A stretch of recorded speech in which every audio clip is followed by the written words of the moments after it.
SDG. Kemudian saya juga sebut ini menyentuh tentang kepentingan sains, teknologi dan inovasi dalam SDG.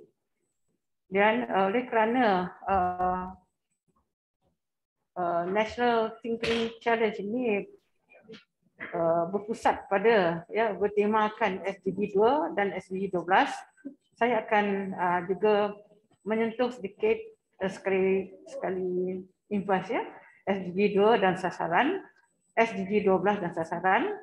Kemudian saya akan kita akan menyentuh tentang cabaran yang negara kita hadapi, dan akhirnya perbincangan ini akan berakhir dengan kesimpulan.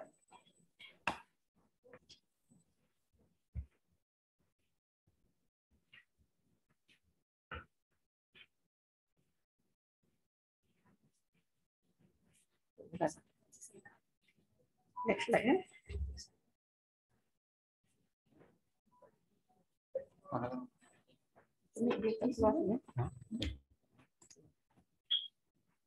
Okey, dari segi gambaran menyeluruh ya tentang Sustainable Development Goals.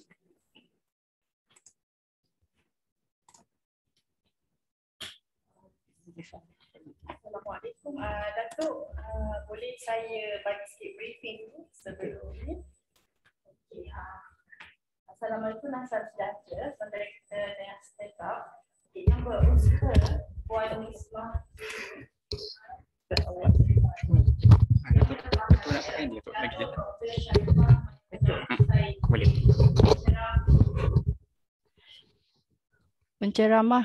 Penceramah jemputan bagi bengkel National Tinkering Challenge 2021 dan para peserta NTC 2021. Saya Elina Mazlan adalah moderator anda pada sesi ini. Terlebih dahulu saya ingin mengucapkan selamat datang kepada Datuk Sharifah ke Pusat Sains Negara dan tahniah kepada semua peserta kerana telah berjaya mendaftar untuk pertandingan ini. Ya, sebelum Datuk melanjutkan dengan sesi beliau, saya ingin memperkenalkan penceramah kita. Datuk Dr. Sharifah Maimunah Said Zain adalah bekas pengarah Pusat Sains, Teknologi dan Inovasi Antarabangsa bagi Kerjasama Selatan-Selatan ISTIK. ISTIK adalah satu organisasi di bawah UNESCO yang memainkan peranan sangat penting dalam fasilitasi pembangunan polisi SDI negara. Selain ISTIK, beliau juga pernah menyandang jawatan sebagai pengarah bahagian pembangunan core curriculum di Kementerian Pendidikan Malaysia. Tanpa membuang masa, saya menjemput Datuk Dr. Sharifah untuk meneruskan sesi bengkel pagi ini. Dengan segala hormatnya, dipersilakan. Terima kasih saudari moderator. Tadi saya telah sebut secara sekali imbas tentang skop pembentangan saya. Dan kita ini adalah slide ketiga saya, iaitu pengenalan yang ringkas mengenai Sustainable Development Goals. Apakah yang dikatakan Sustainable Development Goals 2016-2030? Ini merupakan satu senarai matlamat, sasaran serta indikator global yang dikemukakan oleh Pertubuhan Bangsa-Bangsa Bersatu untuk dicapai dalam masa 15 tahun, iaitu dari tahun 2016 hingga tahun 2030. Indikator matlamat sasaran ini adalah ke arah menghasilkan kualiti hidup, meningkatkan kualiti hidup. Dan ada 17 semuanya goal ni, dan semuanya adalah saling berkaitan walaupun ada masing-masing tiap mempunyai tema tersendiri, tapi adalah saling berkaitan. Dan SDG ini telah diterima oleh semua negara anggota Bangsa-Bangsa Bersatu pada tahun 2015. Dan Malaysia bersama dengan 192 pemimpin dunia menerima agenda dunia 2030 ini di New York pada 25 September 2015. Jadi kita telah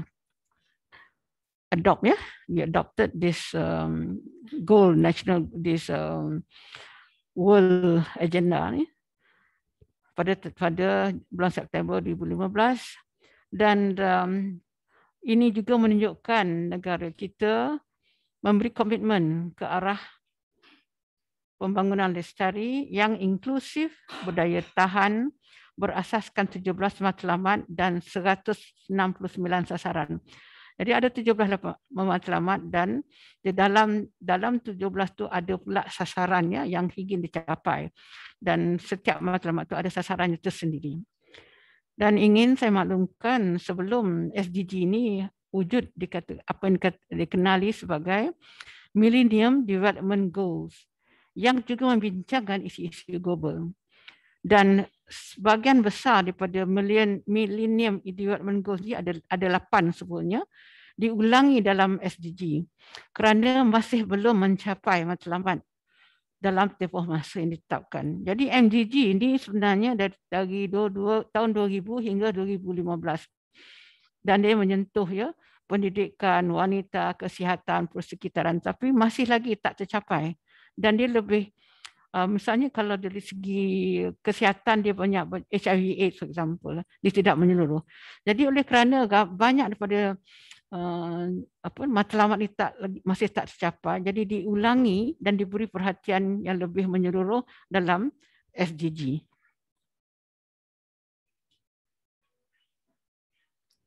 Ini dia gambarannya. UN Sustainable Development Goals ada 17. Pertama, no poverty. 2, zero hunger. 3, good health and well-being. 4, quality education. 5, gender equality. 6, clean water and sanitation. 7, affordable and clean energy. 8, decent work and economic growth. 9, industry, innovation and infrastructure. 10, reduce inequalities. 11, sustainable cities and communities. 12, responsible consumption and production. 13, climate action. 14, life below water. 15, life on land. 16, peace, justice and strong institutions. Dan akhir sekali, partnerships for the goals. Saya akan move to the next slide. Yang kita lihat ya, yang terjemahannya dalam bahasa Melayu. Misalnya tiada no poverty, kita digunakan istilah tidak ada kemiskinan. Seperti yang kita tahu ya, kemiskinan ini merupakan salah satu daripada masalah yang dihadapi. Mungkin tidak oleh negara kita, mungkin tak itu, tapi certainly ya, dan tentunya di negara Afrika misalnya kita lihat poverty itu memang banyak negara miskin di sana. Dan di Asia you can get poverty di kalangan negara-negara yang misalnya yang dikelilingi oleh bukit gunung ataupun dia ada masalah bencana setiap tahun, no poverty. Macam antaranya negara-negara ini misalnya Bangladesh ya, kita tengok ya banyak poverty di sana. Di Malaysia kita ada, dan di Malaysia kalau kita punya income bawah daripada RM800 kita anggapkan sebagai kemiskinan tegak ya. Kemudian matlamat kedua ya, kelaparan sifar, iaitu kita nak pastikan ya, United Nations nak pastikan semua orang ni cukup makanan lah untuk semua. Dan saya akan elaborate matlamat 2 ini kerana ini merupakan salah satu daripada tema untuk National Tinkering Challenge-nya. Dan yang ketiga, kesihatan baik dan kesejahteraan, good health and well-being. Jadi ini untuk memastikan kita semua mempunyai kesihatan yang baik dan menggalakkan kesejahteraan untuk semua peringkat umum. Yang matlamat keempat ya, pendidikan berkualiti. Pendidikan berkualiti ini menyentuh tentang pendidikan yang inklusif dan mempunyai akses yang sama untuk semua untuk mendapat pendidikan berkualiti dan menggalakkan pendidikan seumur hidup. Peluang pendidikan seumur hidup bagi semua. Dan yang kelima, kesaksamaan gender. Gender di sini bermaksud memastikan golongan wanita dan juga kanak orang remaja perempuan ya mendapat kesaksamaan dalam semua bidang dan peluang dari segi pendidikan, dari segi pekerjaan, semuanya sekali ya.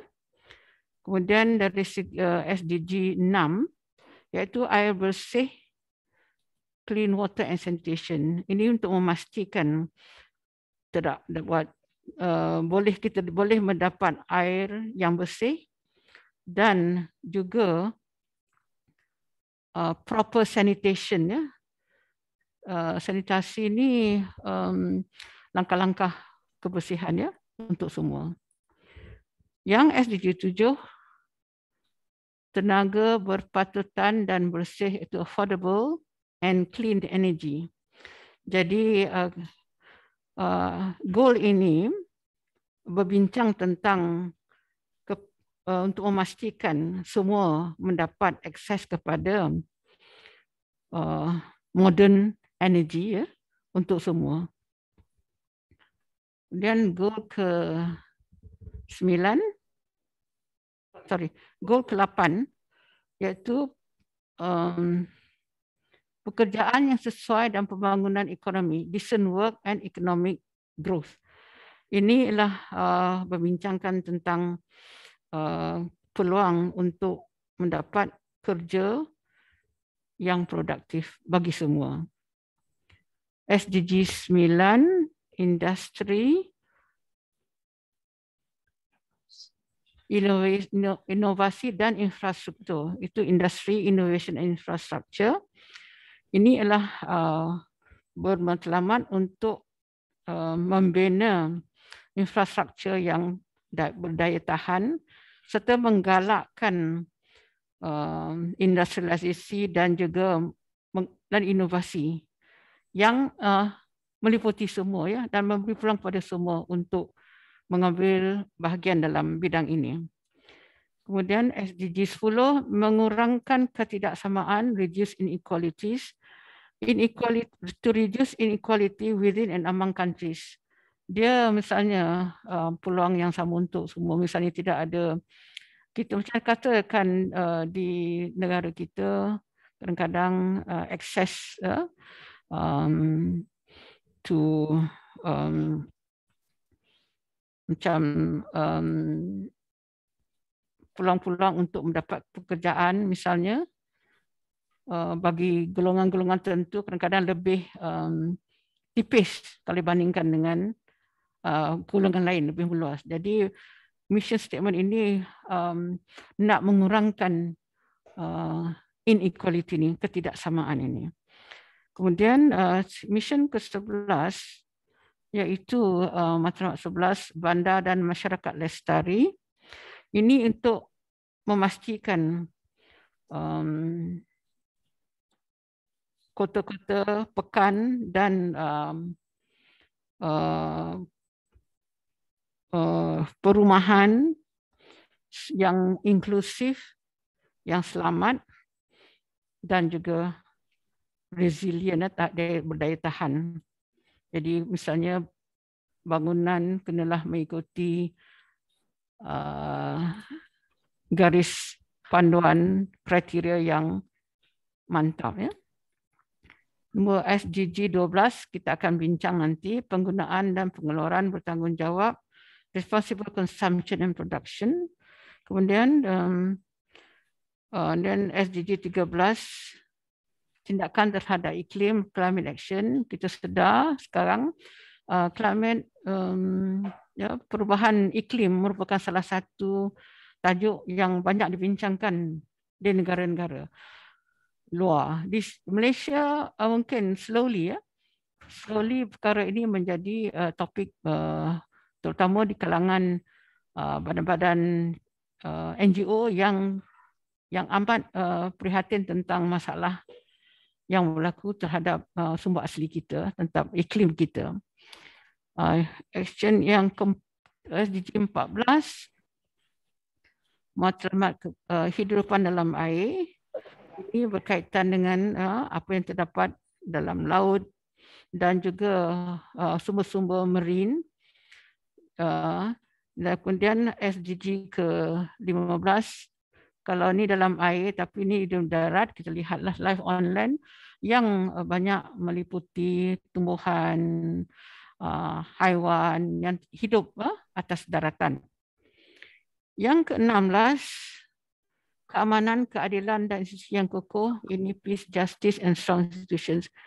Ini ialah menitik beratkan keamanan dan memastikan hukum, hakam, undang-undang itu adalah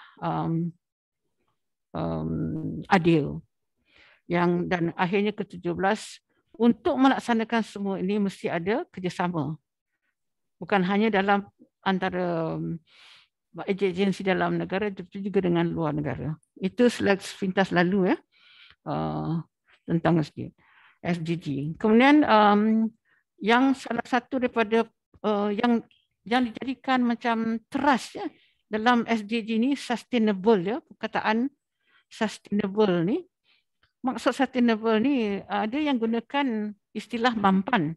Kalau dulu saya dengar sustainable ni dia gunakan mampan. Tapi sekarang lestari. Saya rasa dia boleh interchangeable. Tapi untuk tujuan akademik kita gunakan istilah lestari. Dan saya ambil ini definisi yang digunakan oleh the World Convention on Environment and Development, Our Common Future, sejak tahun 1987. Iaitu pembangunan lestari adalah pembangunan yang dapat memenuhi keperluan generasi pada masa kini, itu masa sekarang tanpa mengabaikan generasi akan datang untuk memenuhi keperluan mereka. Jadi we do something to fulfill our needs without sacrificing the needs of the future generation. Dan tujuannya ialah untuk memperseimbangkan keperluan ekonomi, persekitaran dan sosial bersama-sama kesejahteraan bagi generasi masa kini dan akan datang, dan untuk meningkatkan kualiti hidup. Because sustainability ni kita boleh potong pokok untuk kita nak buat rumah lah misalnya, kawasan perumahan. Tapi tujuan itu bukan untuk sekarang saja, tapi kita mesti pastikan anak cucu kita masa depan juga mendapat nikmat yang sama. Jadi itu sebab banyak laungan-laungan untuk memelihara kita punya tumbuhan. Sebab we don't want the future generation to suffer from because of what we are doing now. So lestari ini untuk sekarang, tapi pada masa yang sama untuk juga masa akan datang. Jadi kita perlu memikirkan balance between the two. Okay. Dari segi liputan, kalau kita tengok SDG tadi saya dah bacakan yang 17 tu, kita lihat dia adalah dia agak memang menyeluruh. Ada 5 dimensi yang disentuh. Kalau kita lihat satu persatu dan kita lihat secara menyeluruh dan kita lihat perkaitan. Pertamanya dia menyentuh tentang manusia. Kalau kita lihat dari segi poverty, kemiskinan itu melibatkan manusia. Kalau kesihatan pun melibatkan manusia. Dan apa lagi? Kalau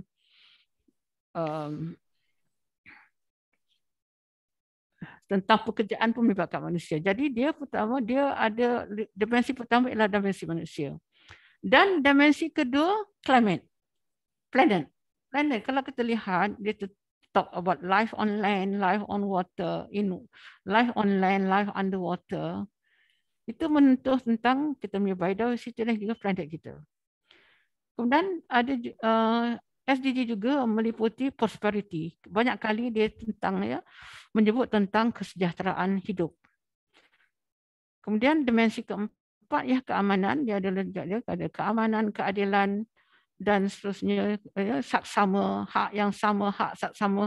Jadi itu menentukan tentang keamanan. Dan yang kelima ialah kerjasama. Itu seperti yang terdapat dalam sebahagian besar langkah untuk mencapai SDG ini melibatkan kerjasama dari semua pihak. Kita seorang saja tak boleh, satu pihak saja tak boleh mencapai SDG ini. Mesti ada penglibatan pihak-pihak lain. Seterusnya, dalam konteks Malaysia, konteks Malaysia, saya ambil ini adalah daripada unit perancang ekonomi yang melihatnya dan menyantumkan, mengaitkan SDG ini di bawah 7 tema lah kira. Pertama ialah tentang inclusiveness, iaitu yang meliputi semua. Kita lihat di sini ada 1, 2, 3,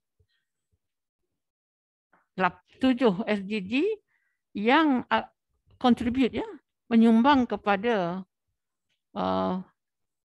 konsep inclusiveness, iaitu meliputi semua pihak, meliputi semua. Ada 6 atau 7 SDG yang membantu ke arah pencapaian inclusiveness, because ini adalah tema atau priority di negara kita. Negara lain mungkin dia boleh digunakan lain pengelompokan yang berlainan. Tapi untuk negara kita, inclusiveness itu adalah salah satu daripada tunjang dalam pelan pembangunan negara. Kemudian yang kedua is well-being, itu kesejahteraan. Kita lihat di sini, kalau kita cukup makan, kita akan boleh sejahtera. Kalau kita cukup makan. Kemudian ketiga tu, kalau kita sihat, sudah tentu ada kesejahteraan kalau kita sihat. Health and well-being. Kemudian yang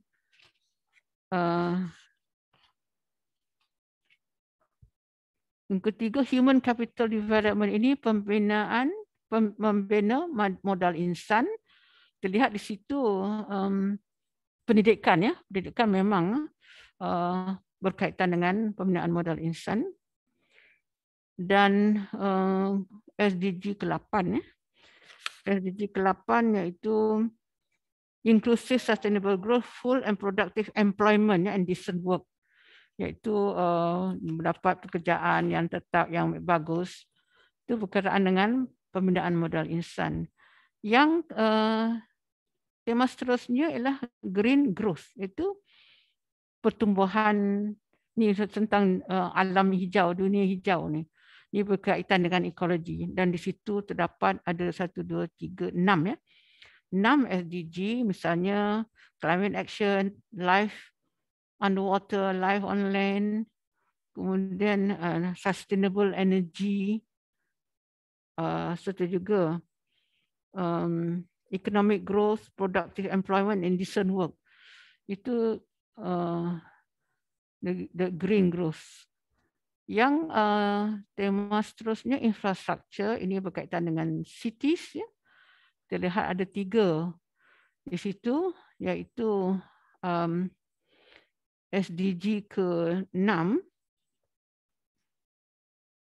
water and sanitation for all. Jadi kemudian SDG 7 iaitu energy, dan SDG ke-9 infrastructure, inclusive and sustainable industrialization and foster innovation. Ini berkaitan dengan infrastruktur to support, untuk membantu menyokong economic expansion. Dan next one is economic growth. Ada banyak juga, seperti juga inclusiveness, dia ada 7 di situ. Tapi SDG-nya agak lain, berlainan. Mungkin ada yang sama, mungkin ada yang repeat, tapi macam zero hunger ni dalam kedua-duanya ada, Dan Tapi di peringkat ni dia ada international partnership ya. Jadi for economic growth kita nak partnership is very important. Nah, akhir sekali tentang public service itu khidmat awam. Lihat di situ SDG 11 dengan SDG 16. Ini adalah cara kita mengkelompokkan ini mengikut priority pembangunan negara kita. Jadi ini perancang ekonomi this is our priority for the country. Dan tapi ada juga yang lain ya. Misalnya saya ambil di sini daripada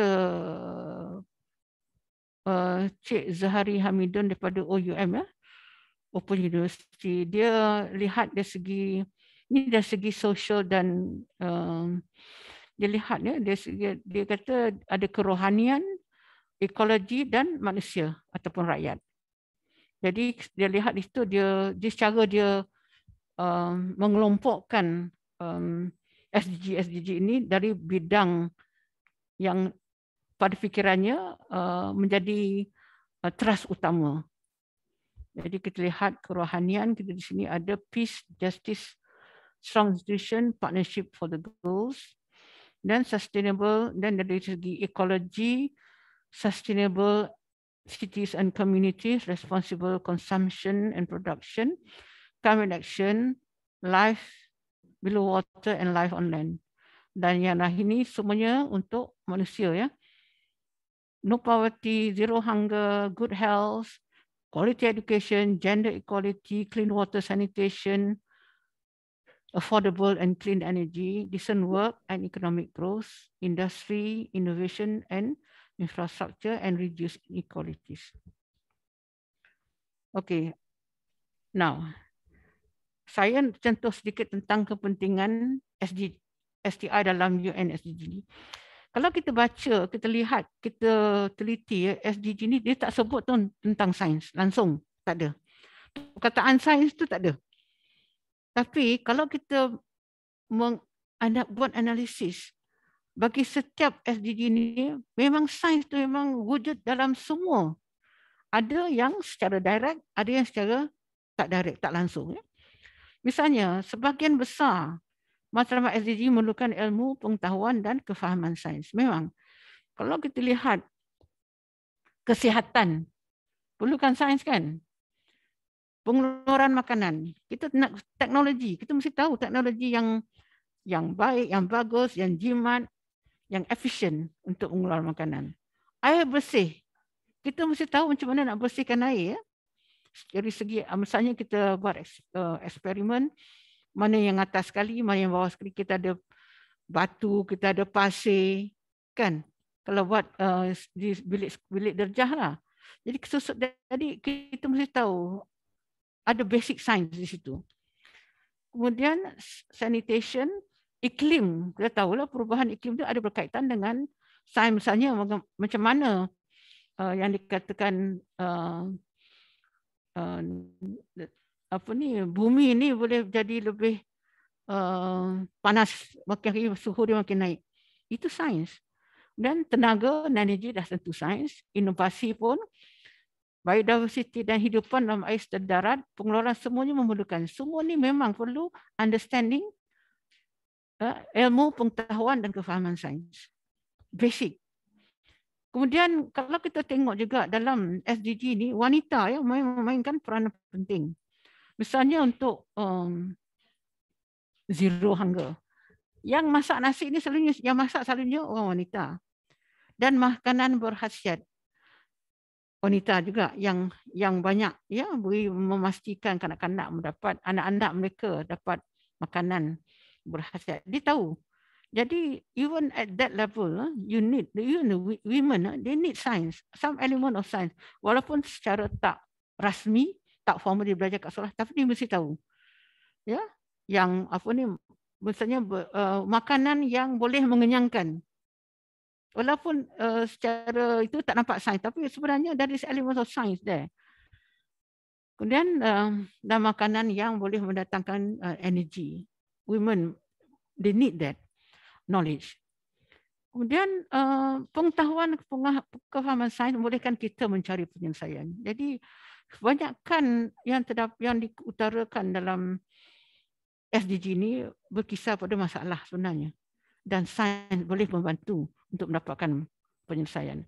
Dan oleh kerana itu, pendidikan STEM di sekolah amat penting. Sebab dia melalui ilmu, melalui pengetahuan, eksperimen seterusnya, dia boleh membuka jalan kepada mencari penyelesaian.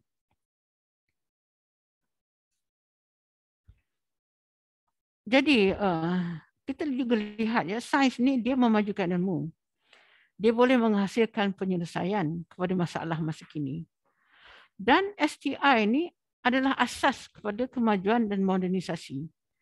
Dan kalau kita lihat negara maju, kebanyakannya negara yang banyak sains dan teknologi banyak menyumbang ke atas kemajuan sebuah negara. Dan di sini saya lihat ada beberapa SDG yang memang directly berkait langsung dengan sains. Zero hunger, clean water sanitation, affordable and clean energy, decent work and economic growth, industry, sustainable cities, climate action, dan peace, justice and strong institution. Dia ada sama ada direct or indirect. Ada yang dia contribute to this, ya. Kemudian, okay, now I will zero on to SDG 2. I don't know, do you want them to ask questions now or later? Sesi Q&A, Datuk, kita akan buka selepas Datuk habis present. Okay. Alright. Saya ada 23 slide semuanya, sekarang slide 12 ya.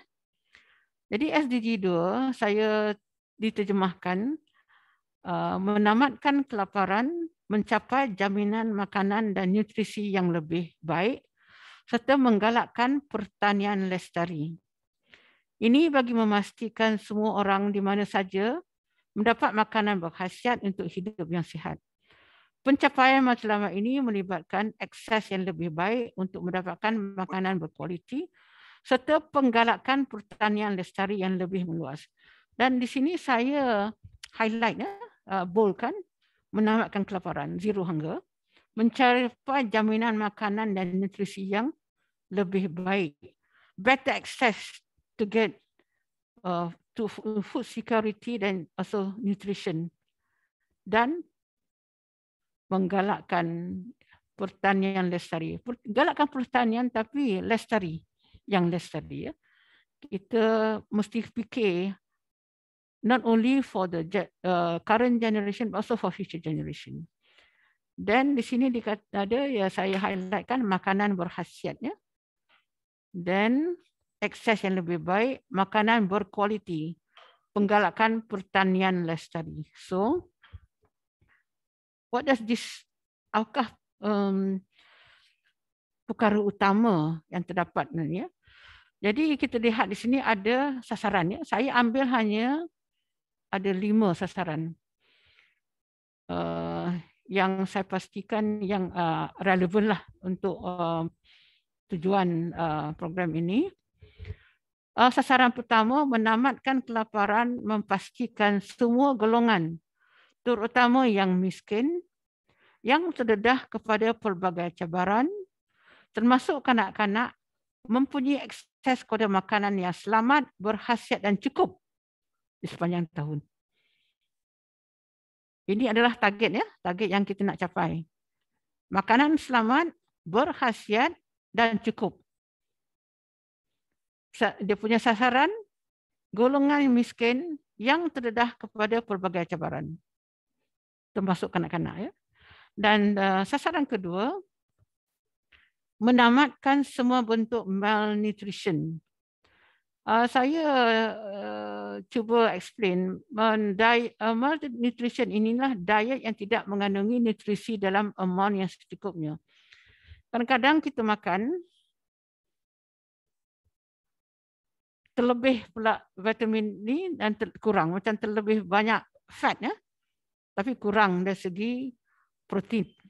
Itu sebab kita tengok budak-budak sekarang badan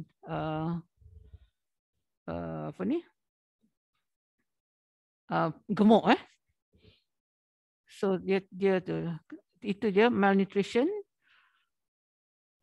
dia imbalance ya, pertumbuhan terbantut. Kadang-kadang kita lihat ramai kanak-kanak yang tak cukup makan yang berkhasiat, dia bantut ya. Serta wasting. Wasting di sini bermaksud tidak mencapai berat yang sepatutnya mengikut umur. Kadang-kadang dia umur 7 tahun tapi badan dia macam 4 tahun. Dan dalam kalangan kanak-kanak di bawah umur 5 tahun. Ya. Dia fokus dia kanak-kanak di bawah 5 tahun dan menangani keperluan nutrisi bagi golongan remaja perempuan, girls ya. Ini sebenarnya banyak di negara-negara luar ya, yang budak-budak perempuan ni kadang-kadang dia tak dia tak growth, dia stunted ya. Ibu-ibu yang hamil, ibu yang menyusui serta warga tua. Dia ada target dia. Jadi inilah golongan yang perlu mendapat mengelakkan kita elakkan daripada menghadapi malnutrition. Dan sasaran ketiga melipat ganda aktiviti pertanian dan pendapatan golongan pengeluar makanan ya. Khasnya di kalangan wanita, orang asli, petani keluarga. Petani keluarga ni family farmers ya, yang buat jadi petani untuk diri dia, untuk keluarga dia ya. Petani, nelayan. Termasuk melalui akses yang sama kepada tanah, sumber pengetahuan dan khidmatan keuangan, pasaran serta peluang kerja di luar pertanian. Dan ini jadi diperagakan aktiviti pertanian. Promosinya lah supaya dapat meningkatkan pendapatannya dan meliputi pengeluar makanan dan semua jenis petani termasuk nelayan dan seterusnya. Kemudian target keempat, memastikan sistem pengeluaran makanan yang lestari dan melaksanakan amalan pertanian yang berdaya tahan yang meningkatkan produktiviti dan pengeluaran yang boleh membantu meningkatkan sistem yang memperkukuhkan kapasiti untuk menyusui pada perubahan iklim, iklim yang ekstrim, kemarau, banjir serta bencana lain yang secara progresif meningkatkan dan memperbaiki kualiti tanah. Ini sistem pengeluaran makanan lestari ini keywords ya. Amalan pertanian yang berdaya tahan, resilient ya, meningkatkan produktiviti dan pengeluaran. Dan boleh dan mesti boleh disesuaikan dengan perubahan iklim, iklim yang ekstrim, kemarau, banjir serta bencana lain. Which means that you might have to look for ways yang tanaman kita supaya boleh menghadapi ke semua cabaran-cabaran ini. Dia kerana di sini disebutkan meningkatkan dan memperbaiki kualiti tanah. Jadi tanah kita mesti subur supaya dapat mengatasi segala cabaran, kemarau misalnya. Kemudian yang akhir sekali, ini berkaitan dengan kepelbagaian genetik biji, iaitu dengan penubuhan bank biji dan tumbuhan. Ya, kadang-kadang kita dapati banyak tumbuhan kita yang zaman dulu ada, sekarang tak ada. Misalnya kalau zaman-zaman saya, pokok-pokok macam pokok kundang ya. Sekarang ingat budak sekarang tak tahulah apa dia buah kundang. ada banyak pokok yang ada khasiatnya tapi telah pupus. Jadi di sini digalakkan menubuh bank biji supaya tumbuhan-tumbuhan yang pupus ni boleh di preserve ya, dan boleh ditanam kembali. Okey, itu SDG 12. Dan kalau kita lihat, di SDG 2 ya. Dan kalau kita lihat kembali ke laporan SIFA ni, dia ada dua isu ini berkaitannya. Malnutrition, daya yang tidak mengandungi nutrisi yang secukupnya dan tidak seimbang, dan undernourishment, kekurangan makanan berzat untuk membesar dengan taraf kesihatan sepatutnya. Kadang-kadang kita tengok ya gambar-gambar, tengok terutama kanak-kanak di Afrika yang matanya besar, kepalanya besar tapi badannya kurus. So undernourished, tak cukup makanan yang berzat. So the basic soalan-persoalan dalam SDG 2 untuk mengatasi SDG 2 ni lah isu malnutrition dengan undernourishment. Kemudian kita lihat pula ya tema kedua iaitu SDG 12. Dan SDG 12 ni dia berkaitan dengan penggunaan dan pengeluaran bertanggungjawab. Dan again ya, fokusnya memastikan corak penggunaan dan pengeluaran lestari. Mana-mana pun perkataan lestari ini akan tetap ada. Dan penekanannya ialah doing more and better with less. Saya terjemahkan membuat sesuatu yang lebih baik dengan menggunakan lebih sedikit. I don't know whether that's really exact, but kita boleh buat lebih, more is better. Soalnya more and better with less. Kita gunakan bahan yang sedikit, tapi dapat menghasilkan benda yang lebih baik. Kemudian SDG 12 ini mengasingkan pertumbuhan ekonomi daripada kemusnahan alam sekitar. Dia pertumbuhan ekonomi, tapi jangan menyebabkan nak tumbuh ekonomi tapi menyebabkan kemusnahan alam sekitar. Itu kita kena jaga ya. Kemudian meningkatkan keefisienan sumber, menggalakkan gaya hidup lestari. Dan SDG 12 ini meliputi sektor pengguna dan perniagaan, perkhidmatan asas, rantaian bekalan, pekerjaan yang lebih baik dan peningkatan kualiti hidup untuk semua. Juga ada juga kesejahteraan di sini ya. Seterusnya kita lihat sasaran. Sasarannya ini ialah melaksanakan pengurusan serta penggunaan sumber asli dengan berkesan. Ya, penggunaan sumber asli dengan berkesan, effective use of natural resources, mengurangkan separuh pembaziran makanan di peringkat penjual dan pengguna serta mengurangkan di sepanjang rantaian pengeluaran dan bekalan termasuk kerugian selepas tuai. Ya, keyword di sini mengurangkan pembaziran makanan di semua peringkat lah. Kemudian yang ketiga, mencapai pengurusan yang berkesan sisa kimia dan semua bentuk sisa yang mengambil kira kepentingan persekitaran selaras dengan rangka antarabangsa yang dipersetujui dan mengurangkan secara signifikan pelepasan ke udara, air serta tanah supaya dapat meminimumkan kesan buruk terhadap kesihatan manusia dan persekitaran. Kalau kita lihat di sini ya, ingat tak tentang pollution ya. Sungai Kim Kim disebabkan apa? Pembuangan sisa kimia yang tidak bertanggungjawab. Jadi ini adalah cabaran ya, supaya kita dapat menguruskan secara berkesan pembuangan sisa-sisa ini. Kemudian mengurangkan pembaziran secara menghalang, mengurang kita semula dan penggunaan semula. Saya rasa ini banyak sekolah lakukan tentang the 3 R's ya. Reuse, reduce, reuse, recycle. Ya. Ini sekolah banyak buat, saya tengok.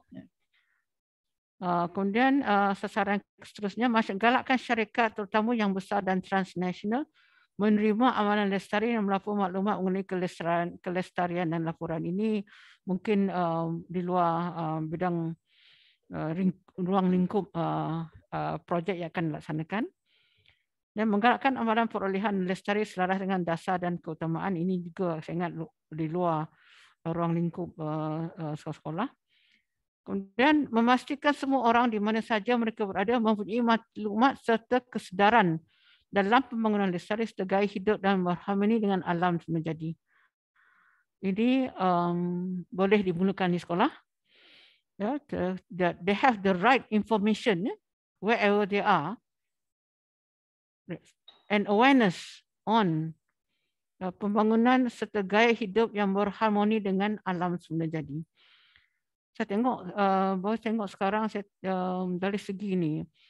Sekarang rumah kecil tiny houses ni nampaknya banyak popular dan banyak juga diletakkan di kawasan-kawasan yang ada keliling alam semula jadi. So mungkin langkah itu will become popular. So sasaran dia.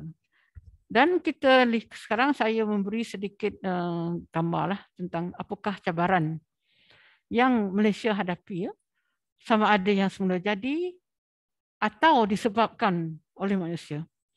Kita lihat gempa bumi di Sabah. Masa saya sekolah dulu, tak pernah lagi dalam geografi tak ada ya, gempa bumi di Malaysia ni. Tapi sekarang sudah ada. Dan ini adalah this affects income, ya. Dan ini adalah disebabkan pergerakan bumi, tapi mungkin tak ada kena-mengena dengan man-made, ya, disebabkan oleh manusia. Tapi menjadi satu cabaran, ya, terutama di Sabah, ya. Dan kita lihat ya, lambakan sampah. This is dumping, ya. Kita lihat di mana-mana dumping ni. Kalau kita keliling kita lihat, ya, walaupun housing estate-nya cantik, kadang-kadang sampah tu sampah tu dibuang merata.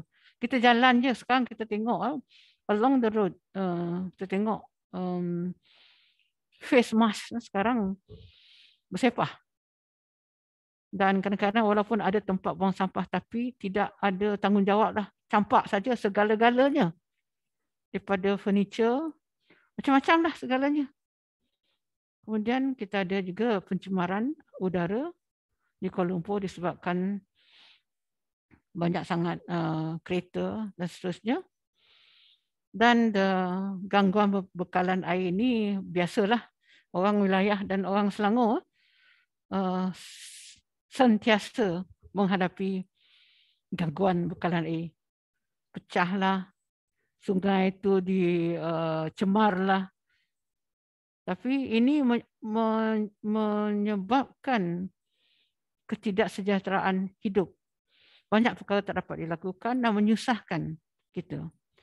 Dan banjir di Kelantan, gangguan pembekalan air ini, kalau pencemaran itu disebabkan oleh kita, ya, manusia. Lambakan sampah ni manusia. Udara pun manusia.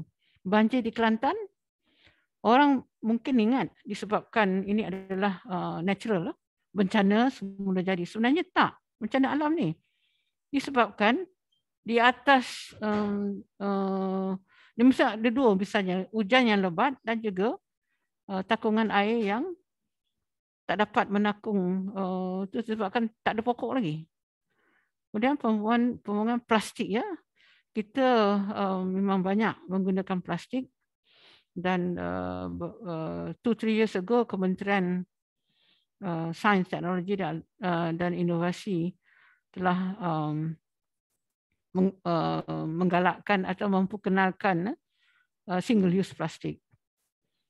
Dan pencemaran air Sungai Kim Kim itu disebabkan oleh pembuangan sisa kimia, tetapi disebabkan oleh sampah, ya, plastik dicampak di mana saja.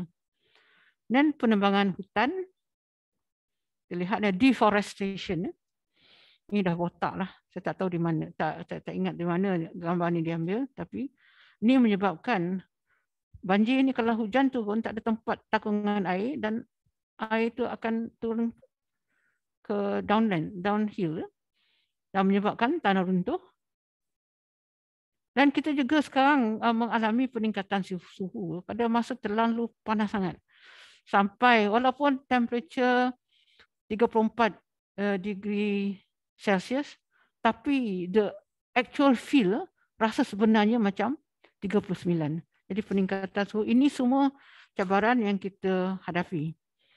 Ditambah lagi, ya, kadang-kadang ada hakisan tanah yang affect agriculture dan pembuangan sisa kimia saya sudah sebut tadi, misalnya sungai-sungai yang dicemar disebabkan pembuangan sisa kimia yang tidak bertanggungjawab. Dan kita lihat, ya, pembaziran makanan. Kalau di hotel, kadang-kadang ini memang biasalah, ataupun mana-mana, ya, beli makanan, misalnya kita order makanan tak sedap, tak nak makan dan tak sedap memang tak boleh makan dan akhirnya ke tong sampah. Kemudian kita lihat juga kemiskinan bandar. Sekarang kita banyak bukan di kampung. Dulu kita kata kampung miskin. Tapi sekarang bandar ni ada ramai yang di bandar ni yang miskin. Kemudian juga seterusnya kita lihat ya, kita ni banyak terlalu bergantung kepada pekerja asing. Kalau lihat di sini ya, agriculture, pertanian, highest percentage of foreign labor within the workforce. Jadi daripada 100% pekerja yang terlibat dalam pertanian, 80% adalah pekerja asing. Dalam bidang construction, 36% pembinaan ya, dan manufacturing 31%. Jadi kita amat bergantung kepada pekerja asing. Kemudian ditambah pula ya akibat pandemik ni. Kita semua baca dan semua tahu ramai yang hilang pekerjaan. Misalnya kerja hotel, resort, memang tak ada kerja lah, hilang pekerjaan. Dan kita lihat juga yang hilang pekerjaan tak ada pendapatan langsung. Dan kemerosotan pendapatan sebab masa bekerja berkurangan dan bekerja sendiri. Kalau misalnya masa bekerja tu 4 jam ya sehari, ada majikan yang tak bayar.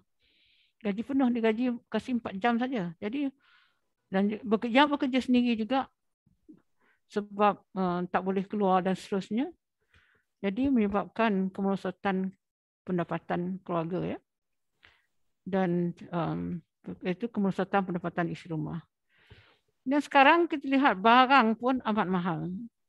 Telur, saya tengok ikan kembung 1 kilo sekarang RM22.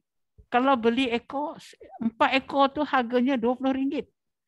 Dia seekor ikan kembung bukan besar, berharga RM5.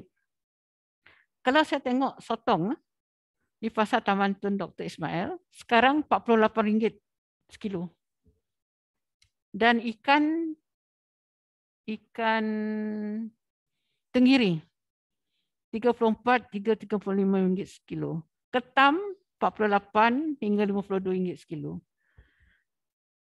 Jadi ikan yang paling murah adalah ikan ikan darat lah. Murah sangat tak, tapi murahlah dibandingkan pada ikan laut. Udang paling murah is RM32 atau RM34. Jadi bayangkanlah macam mana peritnya ya. Mereka yang berpendapatan rendah nak makan. What will they eat? Even telur pun mahal. So what can they eat? Sekarang saya ingat barang makanan mentah yang paling murah ialah ayam lah. Ayam sekilo kalau 3 peha tu kita boleh dapat dalam RM12. Seekor kalau ayam kampung boleh dapat dalam RM25. RM25 satu ekor, one whole family. Kalau beli ikan kembung RM25 dapat 5 ekor saja. Itulah ya, disebabkan macam-macam lah. Pengangkutan lah, macam-macam lah, dan mungkin kepupusan ikan menyebabkan dia mahal ya. Dan oleh sebab ini, oleh kerana hilang pekerjaan, kemerosotan pendapatan, kita lihat jumlah kemiskinan pun makin lama makin tinggi ya. Dan disebabkan perkara ini kita dapat peningkatan golongan yang memerlukan bantuan. Jadi sebab kerajaan telah beri wang prihatin, kemudian banyak badan-badan NGO yang mengeluarkan bantuan ya, food basket, food bank. Dan dari segi kesihatan kita lihat ya, kebanyakan disebabkan HIV pandemik ni, hospital pun sesak menyebabkan banyak hospital dia tidak memberi keutamaan pada penyakit yang lain. Sebab fokus kepada pandemik ya. Dan kesemuanya ini menyebabkan peningkatan pembiayaan negara sebanyak beri bantuan. Okay. So now saya telah beri gambaran tentang masalah-masalah cabaran. Kita lihat dari segi grafik. Jadi dari segi bawah tu saya telah senaraikan ya, apakah cabaran-cabaran kita ada, kemudian apakah yang perlu kita fikirkan, hasilkan supaya misalnya untuk kelaparan sifar kita boleh menghasilkan makanan berkualiti, seimbang, berzat, mudah dapat bagi golongan miskin dan yang memerlukan. Jadi what is it? Supaya kita dapat menuju ke arah kelaparan sifar. Dan dalam pada itu mesti ya, kualiti ini mesti ada unsur lestari. So, I believe the project will have to answer this question yang question mark itulah. What the projects can do is based on this. What kind of solution can you find in order to achieve makanan menghasilkan kualiti seimbang, berzat dan seterusnya ke arah kelaparan sifar. Itu bagi SDG 2. Bagi SDG 12, ya, SUFO juga gambarannya, semua jenis cabaran. Kemudian apakah yang perlu kita buat ke arah ya kita dapat guna semula ke, kurangkan ke, kita semula pembangunan selamat, pengurangan pembaziran dan seterusnya ke arah penggunaan dan pengeluaran lestari. So that is the thing that we have to think. What kind of projects can we do? What kind of strategies can we do in order to achieve this penggunaan dan pengeluaran lestari dengan mengambil kira cabaran dalam yang ada yang menjadikan constraints dan juga dengan mengambil kira pembangunan lestari. Cabaran-cabaran ini perlu saya nyatakan adalah sebahagian daripada yang ada. You can think of many other cabaran. Ini bukannya semua ya, sepenuhnya. There are many others that you can think about. Izinkan saya mencela sikit, Datuk. Tentang mungkin ada yang bertanya sebenarnya lestari tu apa? Kalau dalam English kita kata sustainable kan. So macam mana peserta nak tentukan sama ada projek mereka tu sustainable atau lestari, cukup lestari tak untuk dalam pertandingan NTC 2021 ni? Dia ada keyword di situ. Lestari ni kita guna tapi dengan cara dia ada jimat, dia menjaga alam sekitar, dia tidak membazir dan menggunanya dengan wisely, to use things wisely, tidak memusnahkan, use things wisely, tidak memusnahkan, dan mesti ada unsur-unsur yang boleh dinikmati untuk generasi masa depan. Oh, maksudnya dia long term effect lah, macam both. It's short term and long term, for immediate, for the distant as well as for the future. Jangan kalau nak tebang pokok misalnya lah, jangan tebang semua, tinggal tetapi tebang, make sure you betul, kalau pokok you do that, you replant. That's one example lah. Ya. Okay, terima kasih Datuk. Okay. So that's actually my presentation. So do I conclude? I would like to conclude now. Boleh Datuk. Ya, kesimpulannya untuk pembangunan lestari kita perlu mencapai matlamat SDG. Ini untuk kualiti hidup ya. Dan SDG merangkumi semua aspek pembangunan, manusia, planet, kesejahteraan, keamanan, kerjasama dan saling berkaitan. Dia lestari, dia SDG ni dia tidak berdiri secara tersendiri. Kemiskinan misalnya, dia ada kaitan dengan pendapatan, ada kaitan dengan food, ada kaitan dengan taraf hidup, ada kaitan dengan ekonomi. So dia ada berkaitan semuanya. Dan STI dan pendidikan STEM penting untuk mencapai SDG. So with that, I conclude and thank you very much. I'm happy to answer if there are any questions. Terima kasih Datuk. Dengan itu saya membuka sesi Q&A. Adik-adik, tuan-tuan dan puan-puan semua boleh tanya soalan di ruangan chat atau mungkin ada nak tanya secara verbal pun boleh. Diharap dengan penjelasan tadi tu berjelas tentang apa itu SDG dan macam mana adik-adik semua boleh pilih projek yang menjawab permasalahan masa kini. Jadi saya buka Q&A sekiranya ada soalan. Boleh saya tanya soalan direct kepada Datuk? Boleh Encik Syam, silakan. Assalamualaikum Datuk. Waalaikumsalam. Saya Syamsul daripada Sekolah Sri Bestari. Okey, just nak minta komen daripada Datuk dan juga pandangan Datuk berkenaan dengan we talking about SDG 12 dengan SDG 2. Dalam SDG 2 kita cakap pasal zero hunger, dan mungkin di Malaysia kita tak nampaklah isu zero hunger ni sangat. Macam Datuk katakan tadi, banyak berlaku di negara-negara yang mundur, ya. Tapi dalam situasi pandemik ni dah muncullah golongan-golongan yang mungkin terkesan dalam konteks mendapatkan makanan disebabkan oleh pekerjaan yang hilang dan sebagainya. Namun kita dapati bahawa kat Malaysia kita punya food wastage adalah tinggi. Kalau dalam laporan SW Corp mengatakan bahawa dalam 38,000 tan sehari wastage yang kita keluarkan, 17,000 tan, iaitu 45% adalah daripada food waste. Dan kita bercakap mengenai SDG 12, responsibility consumption. Bagaimana benda ni nak jadikan satu kesedaran kepada masyarakat kita bahawa food wastage itu adalah tinggi, dan sebab dari laporan SW Corp mengatakan bahawa daripada 17,000 tan itu 4,000 tan adalah makanan yang still edible yang telah dibuang di landfill.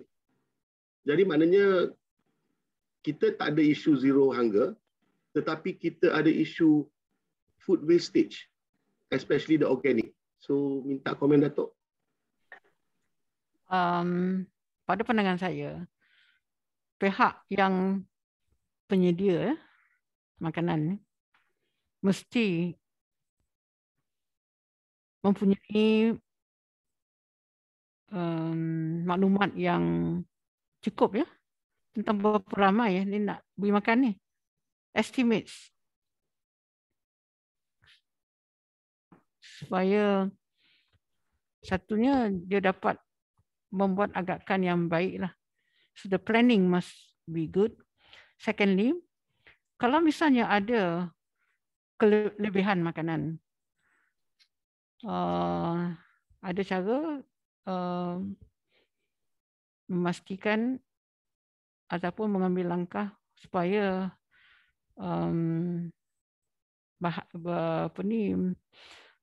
makanan yang lebih ni kalau dalam 24 jam tu masih lagi elok, boleh diberikan kepada pihak-pihak yang memerlukannya. But I think basically the planning of the people, the estimates must be taken into consideration. That's what I feel. Because kadang-kadang kita ni, masalah kita ni di Malaysia ni, we are so focused on eating. Pergi mana pun, kalau pergi di luar negara, dia saji dia hanya biskut kering saja. Kalau kita ni, kalau tak ada mihun, kalau tak ada kuih, kalau tak ada tu memang tak cukup. So that habit, you have to instill apa? Dia kata kita makan kurang pada tu, tak semestinya kita tidak akan mendatangkan what do you call this? It will not that it's not detrimental to our health. In fact, it's healthier. So we can say that eating a concept of eating healthy. So that there is no food and wasted, and then also there is the economy. I think the household, the parents, and the children must be taught on how what good food is all about and how to plan and economize on how much you spend on food. Sebab excessive eating ataupun excessive eating menghasilkan menyebabkan kesihatan, will affect your health. Tapi kalau berlebihan tu itu rugi ya, ada konsep rugi dan seterusnya tu kita mesti jelaskan dan made aware about this wastage. And then I think schools, parents must show how other countries, budak-budak lain di negara lain yang hidup kelaparan dan mati kelaparan. That's my this one. I think there's a lot of social values yang termasuk di sini. Bukan hanya knowledge juga, tapi juga values. Saya juga tak. Dalam Islam juga ada ya konsep pembaziran tu. Dalam Islam ada.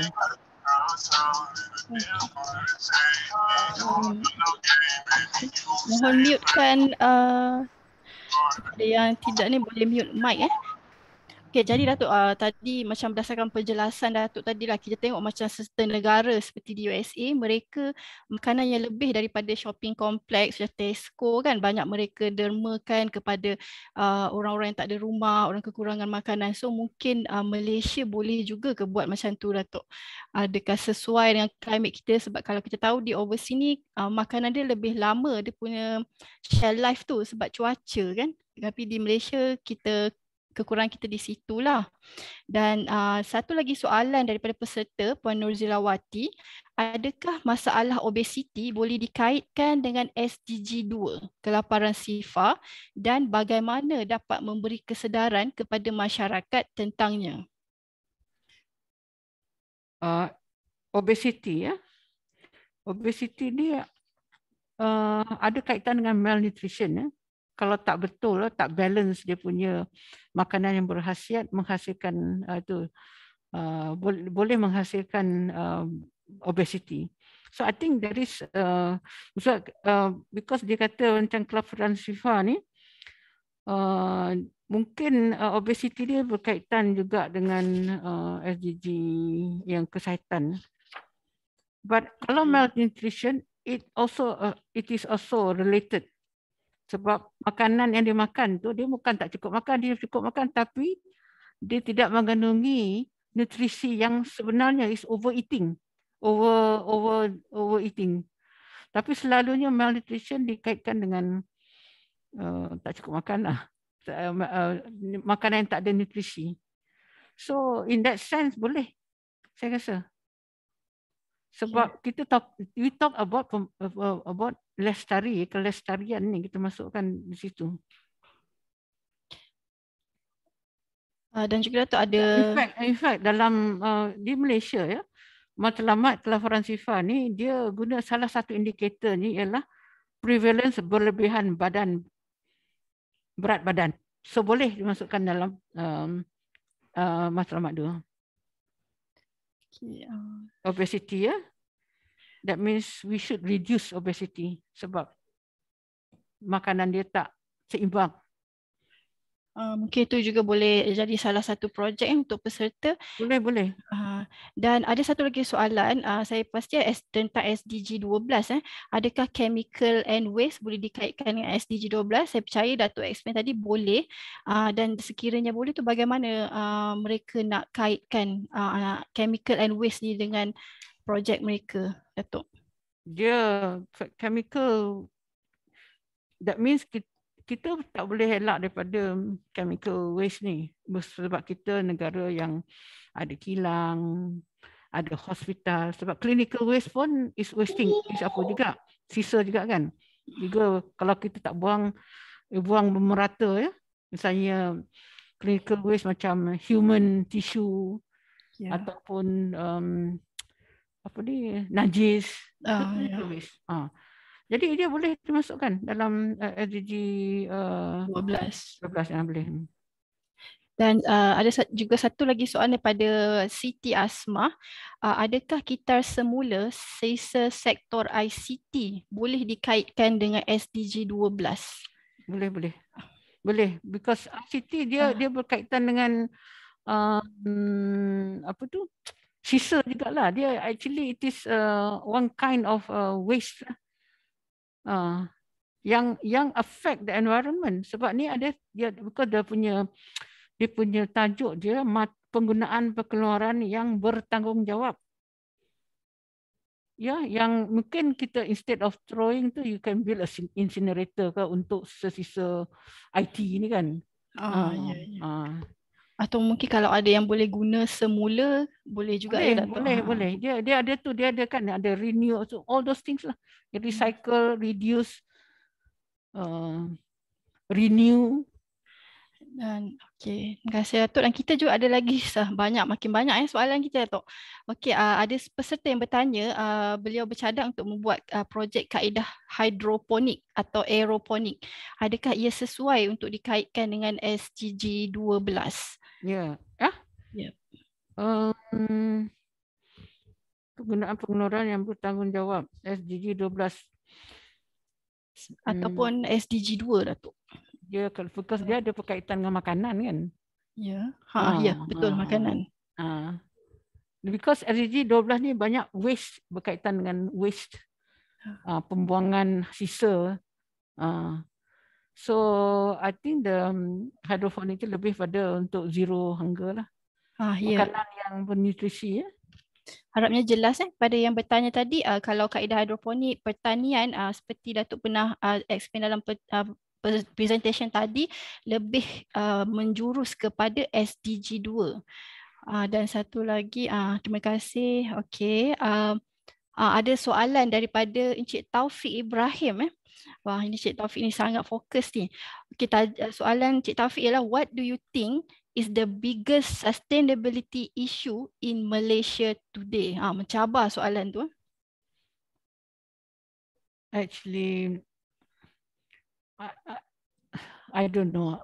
It's very difficult for me to pinpoint what is the biggest, sebab every cabaran tu juga everyone is about equal, you know. Climate, for example, macam iklim, perubahan iklim. People think it's not, it is not, we are not much affected by it. Padahal iklim tu, perubahan iklim tu dia affect agriculture. Dan misalnya dan dia affect sebab dia boleh menghasilkan hujan, peningkatan suhu, dan kadang-kadang ini menyebabkan dulu kalau certain pokok tu kita boleh tanam di tempat itu, tapi disebabkan oleh perubahan iklim menyebabkan tanah runtuh, tanah apa semua, dia tak boleh tanam kat situ. Jadi there is a shift in where the plant can be planted. So I think I think every cabaran tu has a place. Possibly difficult for me to say which is the biggest lah. Sebab I have not really studied these aspects and I have not enough information on to what extent the SDG is being successful in our country. So I cannot I'm not able to say what I think is the biggest problem, biggest challenge. Okay, terima kasih Datuk. Ada juga pendapat daripada kita punya peserta, Dr. Steven. Beliau mengatakan late Royal Professor Ungku Aziz semasa research pendidikan beliau semasa tahun 70-an menunjukkan bahawa masalah malnutrisi adalah faktor kenapa performance ataupun performance pelajar kita menurun. Jadi mungkin Datuk boleh ulas sikit tentang pandangan ini. Well, it's true. I think if you are not, you don't have the correct nutrition in your body, it might stunt some aspect of your growth. Dari segi perkembangan intelek, dari segi perkembangan pembesaran badan, dan dari segi pergaulan. Jadi it's true, the malnutrition, because to be a good student, you have to be healthy. And to be healthy, you must have the right kind of food and the right balance, the right balance of makanan yang berzat. I think it's true. I mean, from my general observation, that's why kalau sekolah-sekolah kita ada program amalan pemakanan. We have that program di mana kanak-kanak yang kita dapati undernourished, menghadapi masalah malnutrition, kita beri makanan untuk membantu keadaan mereka. So I think that still holds true. Otherwise, we will not be still talking about malnutrition, but it affects our performance in school. I believe it's true. But as I said, I have not read in I agree with what Dr. Aziz, Professor Diraja Engku Aziz, but I personally have not read much research on this. That I must say. Although my general impression is it is correct. Kita dibanjiri soalan yang Datuk, tak apa, kita ada 10 minit lagi, masih boleh tanya soalan. Dan ada soalan daripada peserta bertanyakan mengapa STI dan STEM amat penting untuk mencapai SDG. Well, saya ada sebut tadi ya, dalam semua SDG ni kalau tengok yang mendasari isu-isu yang dibangkitkan oleh SDG adalah sains.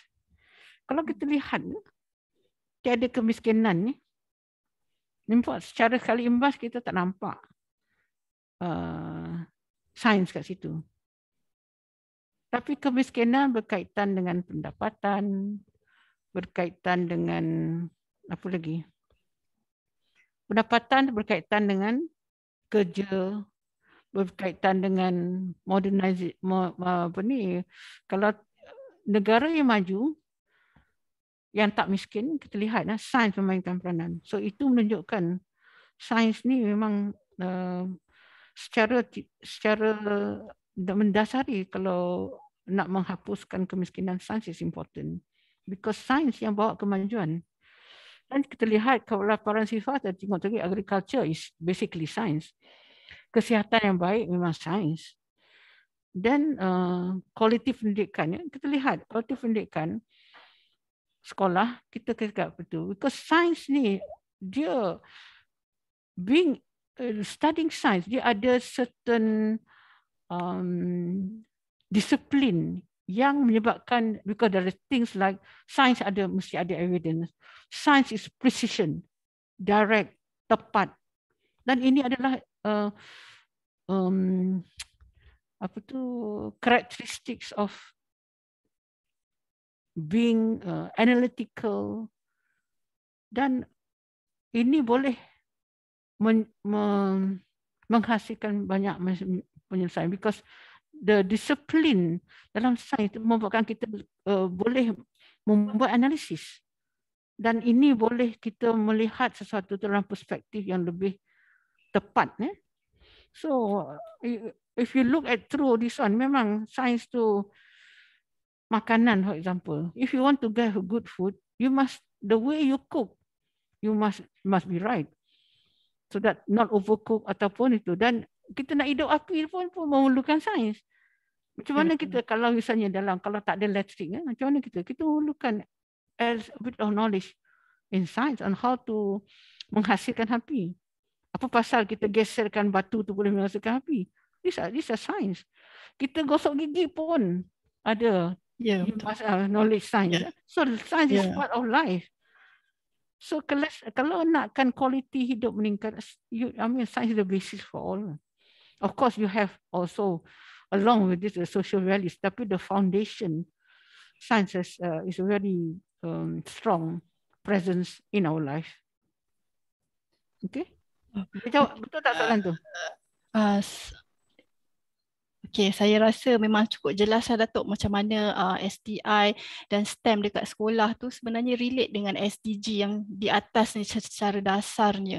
Jadi saya harap yang penjelasan Datuk tadi dapat membantu pelajar yang bertanya tadi, dan kita juga ada soalan lagi Datuk. Apakah pendapat Datuk tentang urbanization? So ini mungkin Datuk boleh ulas sikit lah. Urbanization ni penghijrahan. Orang dia menyebabkan bandar-bandar kecil jadi bandar besar. Dia ada pros and cons lah. Everything has a pros and cons. To what extent is urbanization? Sekarang kita lihat bandar, people want to taste modernity, they move to the city. Tetapi the city modernization pun ada dia punya constraints dia. Ada misalnya rumah yang terlalu kecil. So that you have, katakanlah rumah yang paling kecil, katakanlah sempit ya. If you have husband and wife, suami isteri, mak bapak, lepas tu ada pula nenek ke seorang, lepas tu anak 3 orang, rumah sempit. So dia menyebabkan dan juga the urbanization ni you cannot depend, you only depend on your income. Padahal di kampung you boleh tanam, dia boleh supplement your income. So there are two things, dia ada pros and cons. Urbanization also because buildings banyak dan dia punya temperature, suhu memang lebih panas di bandar compared to luar bandar because many cars, sempit dan seterusnya. So padahal di luar bandar things are slow pace, better. Then you berdamai dengan, berharmoni dengan alam semula jadi. So but people have their own preferences. Bagi saya itu terpulang pada kita sendiri. Dan there is a reason for urbanization. There is also a reason for being still in the. It's a balance that you need to choose. Some people dia dah pension di balik kampung dan lebih aman di kampung sebab dia boleh ada tanah dan hidup lebih damai. Some people dia dah ke pension pun dia tak nak balik kampung. So it's difficult to because it's individual choices. Will that answer your question? Jadi tadi soalan daripada peserta kita tu ada cuma minta pendapat lah.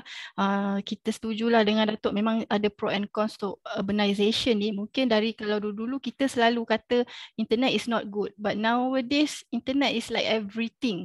Yang membantu kita nak buat slot ni pun internet. Jadi adalah pro and cons dia di situ. Terima kasih Datuk atas penjelasan Datuk tadi. Kita tiada lagi soalan. Sudah pun 11.29.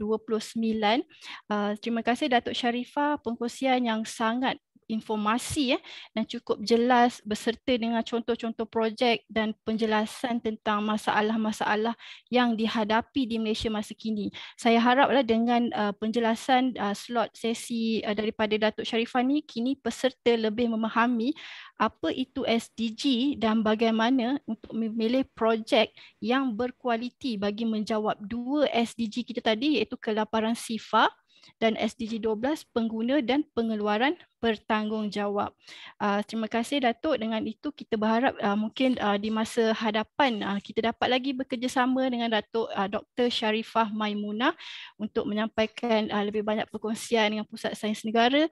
Dan sebelum tu saya juga tertarik dengan Datuk sebut tentang buah kundang tadi. Dekat sini kita banyak peminat buah kundang. Mungkin adik-adik dekat sana lepas sini dah boleh check, boleh google dah buah kundang tu apa sebenarnya. Jadi okeylah, kita akhiri dengan wabillahi taufiq wa hidayah. Wassalamualaikum warahmatullahi wabarakatuh. Terima kasih Datuk. Dan untuk peserta kita, admin telah pun share link atau pautan borang maklum balas bengkel NTC 2021.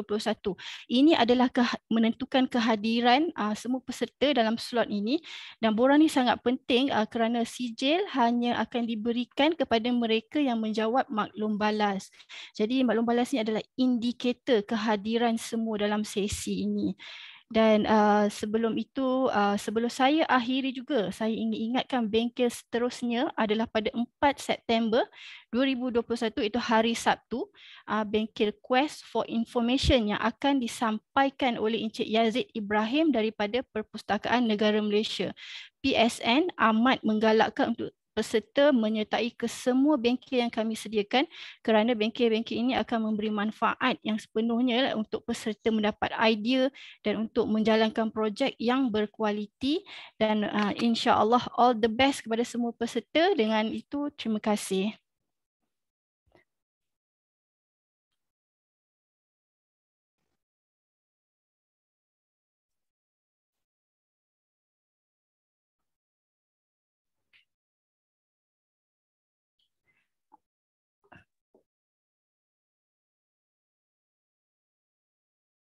Jangan lupa ya untuk isi maklum balas, dan satu lagi ya, saya nak promo juga, kami baru buka Telegram Pusat Sains Negara Official.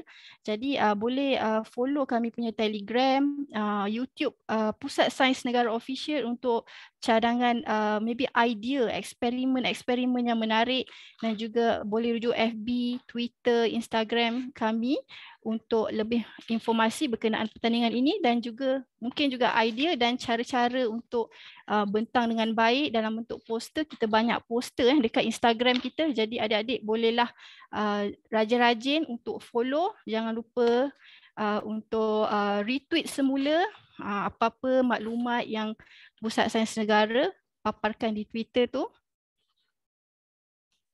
Dan boleh kontak Urus Setia sekiranya ada apa-apa pertanyaan.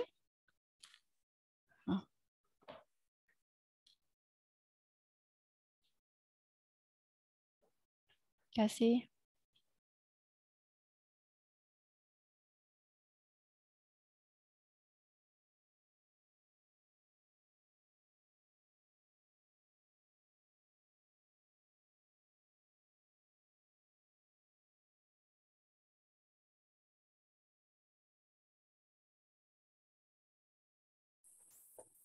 Who's Mary coughing? Talk. Huh? Go talk.